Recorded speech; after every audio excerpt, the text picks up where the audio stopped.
Today on this episode of the Brain Surgeon's Take, we will be discussing the historic rise of women's basketball with the head coach of women's basketball at the University of Miami, Tricia Cullop. Get an insider's perspective on the explosive popularity of women's hoops, both at the collegiate and professional level. Is this a temporary flash in the pan, or the beginning of long-awaited kudos for female athletics? Much more on this podcast episode. Welcome back, everyone.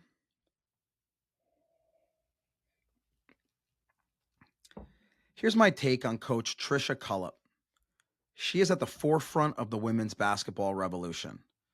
Over the past year, we have seen an explosive growth in the fan base and viewership of women's hoops, both in the NCAA and WNBA. The WNBA is not only on TV, but leading SportsCenter most days. The NCAA is no different, with women's tournament games outselling the men's bracket this past year. This begs the question, what is responsible for this heightened interest? How do we build off of it? And can other women's sports benefit as well? As you will hear in this interview, gender disparity in sports has been flagrant at every level in the past. Hopefully, women's basketball will begin evening the playing field, as greater respect for women's sports is long overdue. In 2 words, #girl power. Listen up as we discuss the meteoric rise of women's basketball. Check it out. Hey, Coach Cullop, how are you? Good. How are you? I'm good. Listen, thanks for joining us today, and we're gonna talk about the very exciting women's basketball, how it's taken over the sports world, both college and professional. And obviously, you being the head coach of the Miami Hurricanes have an insider's perspective, and I'm excited to hear your view on it. Well, thanks for having me.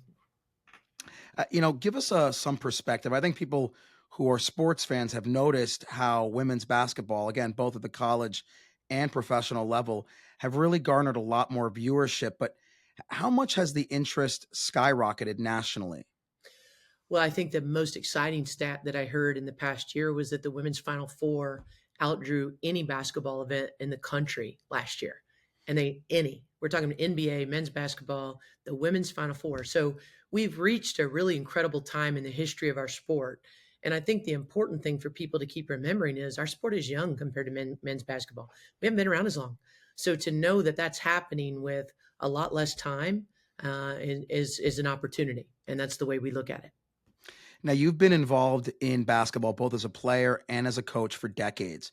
Tell us how the game has evolved in your opinion. When I was young, if you wanted to watch a women's college basketball game, you basically had to wait till the Final Four and you watched that on television. Now, you can stream it on your phone. There are thousands of games that you can watch professionally and collegiately at in a drop of a hat. And so I'm excited about that because that exposes a younger generation to role models, to what leadership looks like, to what competition looks like at a very young age, and they can watch it their whole life. To me, that's the exciting part and the change that is really dramatic. And just the support, you look at, my mother was pre-Title IX, and in that time period, she didn't have teams to play for. And yet a decade later, or a lifetime later, here I am in the next generation at college women's basketball coach. Not only did I play, but now I have the opportunity to coach it. So that's so exciting. And I'm excited for my players about what's ahead for them that I didn't get to experience when I was their age. Now, I guess the question is, why? What do you think are the 3 most important factors that are driving this explosive interest in women's basketball? Well, I think number one, talent. You have to have something that's worth watching. And we have a lot of incredibly talented players. The game has really evolved to a really fun team concept that I think people enjoy watching. But let's face it, the talent that we're seeing in this generation with a Caitlin Clark, a Juju Watkins, it's exciting. Not to mention many of the WNBA players that are out there. So talent's the number one. Number 2 is investment. You have to invest in something for it to grow. And I do think that since COVID, we noticed a lot of inequities, and I think there's been a strong investment in women's basketball, especially at the collegiate level. And now we're starting to see the fruits of that.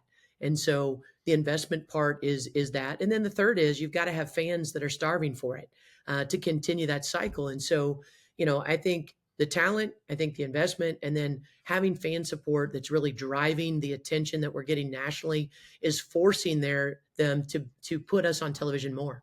And now we're getting more eyeballs on it. Now you mentioned Caitlin Clark, and I feel like, and you also mentioned role models, and I think no matter what the sport is, you need to have icons, household names, and Caitlin Clark has become a household name. What role do you feel that her superstardom has played in driving this national interest? Well, I love the fact that she's very mature. Not only is she talented and a great face as far as athletically for our sport, but she's also a great face for leadership, for how to handle adversity. She's been through someone who came off the top of her game, one of the best college players to ever play, scored more points than anyone, went into a college or went into a program that was very young and inexperienced and is going through some growing pains. And yet she's taking the high road, and when you see her in interviews in very difficult situations, she handles herself like a pro. I think that's where she's such a great role model for the younger student athletes that are out there because and younger kids out there because not every day is going to be perfect. But we all have to find a way to overcome obstacles and plow through. But I do think she presents continuous examples of how to play the game, how to survive in a very difficult situation, how to have patience, and how to be a great teammate. Yeah, she's a great face of the league, face of college back at last year. Which brings me to the question: do you feel that NCAA and WNBA have grown equally during this time period, or do you feel that one of them is lagging behind the other? I felt like, years ago during COVID, I was the president of our WBCA, our Women's Basketball Coaches Association. And, we had talked about for years how well we were doing attendance wise. I think just in the past year, and I'm not saying there hasn't been, there are certain programs in the WNBA that have done well for years. You look at the attendance of the Minnesota Lynx, they've done well for years. But I do think you look at the explosiveness that Caitlin Clark provided in ticket sales for the Fever this year, and not only when she was in college at home, but on the road.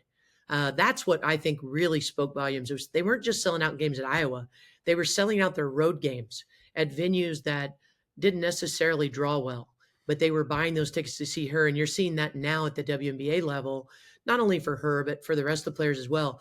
I'm just excited because it's kind of given us a continuum of interest all year long of women's athletics in that they're in the summertime, college athletics is in the wintertime. And so now we have something to watch all year long and keep the interest going in our sport. Now you talk about investment. You mentioned that earlier. Selling out games, merchandise selling, teams having a good audience.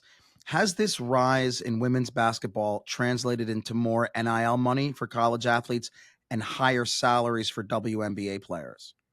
Well, let's first start with NIL. I think definitely. You look at what, Angel Reese and what Caitlin Clark were making as a collegiate player years ago. We would have never dreamed that would happen. But I do think there's been some incredible opportunities that you hear about across the country. And, let's start with some of ours. The Cavenders have done a wonderful job in that space, probably the best of a lot of athletes in the country, no matter what the sport. They're a great face of that space. And that's why they were just invited to speak at NACTA in Las Vegas in front of all the athletic directors because they've done it so well. But also at the pro space, I think the great thing is you're seeing people like Caitlin take a State Farm, for instance, and now she still takes that with her to the collegiate or to the WNBA.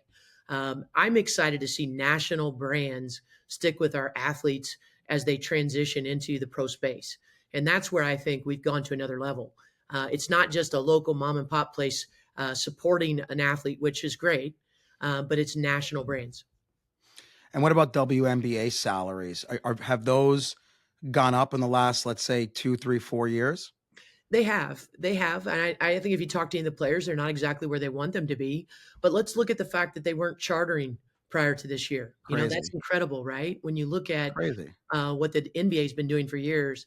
But the WNBA had to find a way to sustain that. So now that we've got record sales of season ticket sales and sold out arenas, now we're to a point where it's sustainable for them to now charter and take care of their athletes. Think about the games that they were playing and the wear and tear on their bodies, and then getting on a commercial airplane that doesn't necessarily have the leg space for some of the post players that they Crazy. deserve. and being exhausted and maybe even having to take a connecting flight to then get to the venue to play the next night. I can't even imagine the recovery, right? So now we're taking better care of our professional athletes, and I would hope that that even helps them extend their careers. Now, as someone again who's been involved in female athletics for decades, how long overdue has this revolution in women's sports been? Way overdue. I think we've had incredible athletes for many, many years. And some people pay attention, right? And I think that's great. But I think now nationally, we've drawn an audience to our game that maybe didn't watch as closely before, and now they're hooked. And that's awesome because now they're starting to understand the rivalries. If you take today of the WNBA, and they're excited for those matchups and they're following them, and it's hard to get a ticket in a lot of different venues. That's exciting to me. But I want to just go back to the point I made before. Our sport, women's basketball in general, is young. It's in an infancy compared to men's basketball. So I think I would hope that investors take note of that. Of look how far we've come in a short amount of time. That if you invest in us, look where we could go. Yeah, it's very exciting to see that exponential growth. Now, that's limited to just basketball. What other sports do you see gaining from this momentum? Well, let's look back at volleyball at the beginning of the year. I believe Nebraska sold out in a football venue. That's incredible. And you look at the volleyball Final Fours. Those have been incredible. So I look at the trajectory of their sport too, and I think they've done an exceptional job. Softball seems to be growing and growing and growing. I'll be honest, I'm rooting for every women's sport. I think it's way overdue. I'm excited to see the deals that these players are getting, but also the opportunities that they're getting to get the exposure that they've deserved for many, many years. Yeah, I mean, you and I both. I think it's fantastic to see. And shifting to a bigger topic than just women's basketball, but just gender disparities in sports, which we alluded to. How wide is the gap currently in terms of gender disparities in all sports? I mean, I'd be lying if I'd say it wasn't there. It is there, but I will say, you look at from when I first started playing college athletics to now, there's been drastic improvements. I'll go back to being the president of the WBCA during COVID when a lot of those disparities were exposed. I think we all had to kind of gasp and say, "Gosh, this really has to be fixed." When you saw the weight rooms of the basketball programs at the Final Four, and then the green space. Back then, being able to go outside was a big deal because we were all being sequestered.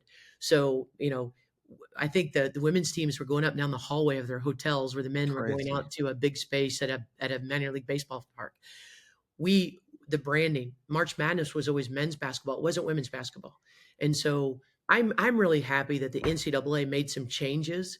And now we see that branding is all the same. If you're targeting March Madness, you're talking about both men's and women's basketball.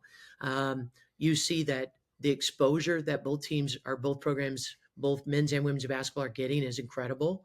And you saw that benefit, right? In that we outdrew their tournament this year. But I also think we have one more step to go. So back when we were in the midst of all of that, something that came up was, what is women's basketball worth? And we didn't know, and they couldn't give us the answer of that because all of our TV contracts were intertwined with softball, baseball, volleyball. That's how they sold the package of women's basketball. And so no one could tell us what we were worth. And so there was a company that went out and did a study and gave us a number. But the benefit of this, and it was way more than what everyone assumed, the benefit of this was contract renegotiations were this year. Well, what a great time to have to renegotiate Mhm. a TV contract when women's basketball is exploding. And so we have a much better deal for women's basketball. The last piece that's still due is when you talk about March Madness and the tournament, when men's teams up until now have gone to postseason, when they're in the NCAA tournament and they win, units of money go back to that university and that conference in men's basketball. In women's basketball, if you won a national championship, you took your trophy back and you got a pat on the back. Great job. There are no units of money that ever followed. And so now that's in the talks of this is going to happen. And that's exciting because we finally have arrived at a point where we're financially being able to, I mean, think you're worth more on your campus if you're bringing money back. And if you're successful, not only winning trophies, but also financially helping. And so now that women's coaches can now be in that arena is exciting. Not to mention, in the past, the NIT that the men have always played in was paid for by the NCAA. When women were playing in the WNIT as of late, those colleges were paying for the women's teams to play. So last year, when we had the WBIT, that's the first time in the history of women's basketball that the NCAA paid for postseason, a secondary tournament for teams to play in. So we're trending in the right direction. And I'm so happy that the NCAA has made all these changes. And I'm excited to see the future, but we still have a little ways to go. What about globally? We're talking about the US college, pro. What has been your experience or your knowledge about women's basketball in other countries? I think what's exciting about women's basketball in other countries is that a lot of our top players play year round. Where do they go? Europe. And so a lot of our players have played historically a full calendar year. So they play in the WNBA in the summer months, and then during our normal basketball season, they go to Europe and they play pro all year round. So it is a big deal there. I have former players that play in Finland, and some of them are in their 40s and they're still playing because club basketball is still a big deal, and they have different age group brackets they can play until they can't play anymore, which is exciting. What a great way to stay healthy and stay involved with a community of people that have same interests as you. I think globally basketball is very, very popular, and women's basketball in particular. And I think what's happening now is only helping that. Now, what about let's go back to the gender disparities because that's a much bigger issue than just basketball alone. But how much of a role do you think stereotypes and sexism play in widening that gender disparity gap in sports? Meaning, people that say women shouldn't be playing sports, women shouldn't be playing basketball. How do we combat that? I think you're always going to have people that have those beliefs, and you're not going to change it. Let's face it. There's all walks of life of people that are very stern in their beliefs. But I do think that what's happening right now is drawing some people and pulling them over the fence that maybe were sitting on the fence. They were Switzerland, and now we've decided that they've come to a game, they've gotten hooked, and now they're part of the other side of that. And that's the part that really of the nation that really is enjoying women's basketball because they see that it's more than just a game. Our players collegiately and professionally are a little bit more easy to interact with. After games, it's easy to meet or get an autograph of our professional and collegiate players, where it's a little tougher. If you go to an NBA game, good luck. You may not see them. You may never have a chance to interact. I see videos and pictures all the time of our pro athletes interacting in the stands with young kids. That's awesome. That helps build that excitement for the future. That's something here at Miami that we're going to do after games. Our kids are going to stay on the court. They're going to sign autographs. They're going to go shake hands. They're going to meet people because in addition to inspiring the next generation, they also might shake the hand of somebody that's in the field of study they want to be in. And so it might help them in their careers as well. And I want them to get to know this community. Yeah, I mean, it's like anything else, right? It just takes time and educating people so that they slowly understand that there's no role for sexism or these I gender agree. stereotypes. Of course, it just takes time and it takes education and it takes having girls like the ones that are playing for you that are going to be representing the sport and representing female sports in general. Hmm. Um, you had mentioned investing and all the leadership steps that have been taken to promote both collegiate and college basketball. What I mean, and pro basketball, what additional steps would you say need to be taken in order to reduce the gender disparity gap in other sports from a leadership perspective?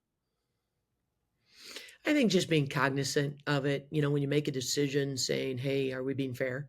I think I've been really lucky places that I've worked, and I feel that here as well, that there's a there's great thought that goes into that. I do think that across the country, we need to always kind of pause and say, are we doing the right thing here? I do think that's done here, or I wouldn't have been excited about coming here. I felt very, very good about that at Miami. But I do think that for every sport, it's consistently sitting back and saying, and this is the big question: if I have a son and daughter, do I want them to be treated the same? And if that's the case, then why would we ever in this venue treat it any differently? I think we have to think of it in that lens. As we said before, though, people are not always going to change their thought process on biases. But I do think when we expose them to people who are different from them and they find out how much we have in common, that tends to break down those barriers. We had mentioned earlier in the podcast about the importance of marketing and the investment on a national scale. Mhm. What other national media and marketing policies would you like to see enacted to continue this growth? Well, one thing that I do think is happening that I'm excited about, and you and I mentioned it before we came on, is just that when we're seeing lead stories and top tens on ESPN that include women's sports, I love that. I love the fact that our news cycle, even though I think we've kind of overblown it with the Caitlin Clark with USA basketball, hey, you know what? She's in the news cycle. Or we're talking about women's basketball, and people that normally wouldn't have that conversation are talking about it. We wouldn't have done that 4 years ago, And I think we're trending in a really really good spot. I just think continuing to have media outlets cover women's sports and cover it at a very consistent basis. There are great stories to be told in addition to Caitlin and Juju and Reese. I think making sure that I would love it if all of our outlets nationally would sit back and say, okay, what are the stories in our current area and are we covering them to the ability that we can? And I do think, I was pleased here when I came in on the interview to see some people from the Miami Herald and to see people that had great connections that can help us because there are great stories to be told of our current team here. And I want to make sure that people know about them. But part of that's going to be, and I do think women's sports does a great job of this across the board is getting out in the community and getting ingrained. Our players are also going to get out in the community and be a part of this community, whether it be giving back and supporting other groups, because I think it's important that we show we're ingrained in this community too. And if people are going to help us, we want to give back too. Yeah, and I think just like you said, the key is staying in the spotlight. Hmm. You guys have been in the spotlight now, and hopefully it just continues that way because the more stories that lead Sports Center, that lead the news, it's just going to continue to grow. And speaking about media, social media has become such a critical part of all marketing.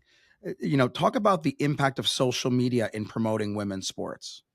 Well, look at every young person when you're in a shopping mall or you're out at any public place. What are they doing? They're flipping through their phone and they're scrolling. And so in recruiting, it's huge for us, having content that people want to watch and want to digest. So I think it's enormous in promoting our sport and having content that is positive about our athletes. And I think that's something that we make a conscious effort of here. And I think a lot of programs across the country of making sure that we highlight all the good things that we have to sell, whether it be personal stories, whether it be lessons that can be put out about the sport and what we're learning, or about upcoming games and making sure fans know to buy season tickets or buy games to a particular game.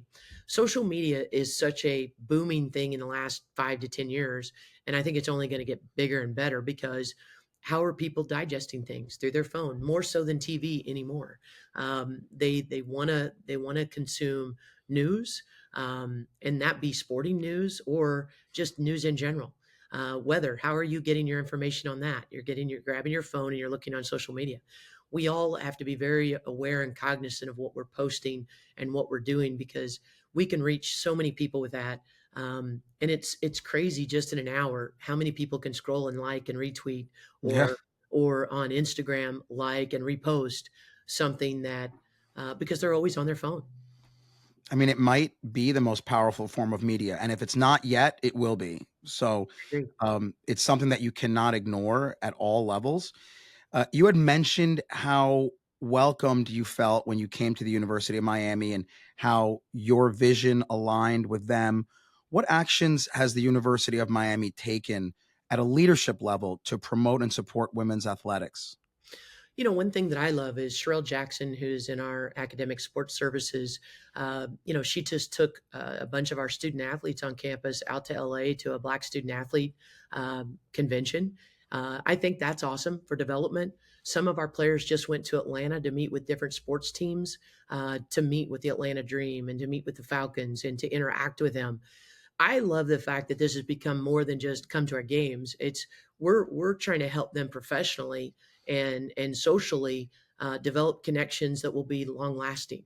And one thing we're trying to do, and we're setting up this summer that we did at my previous stop, is finding mentors in every field of study for our student athletes, so that in addition to playing here, that they have someone to go job shadow, to ask to go to lunch with and ask, hey, what would you do in this scenario? What jobs do you think I should apply for? How do I go about this next step?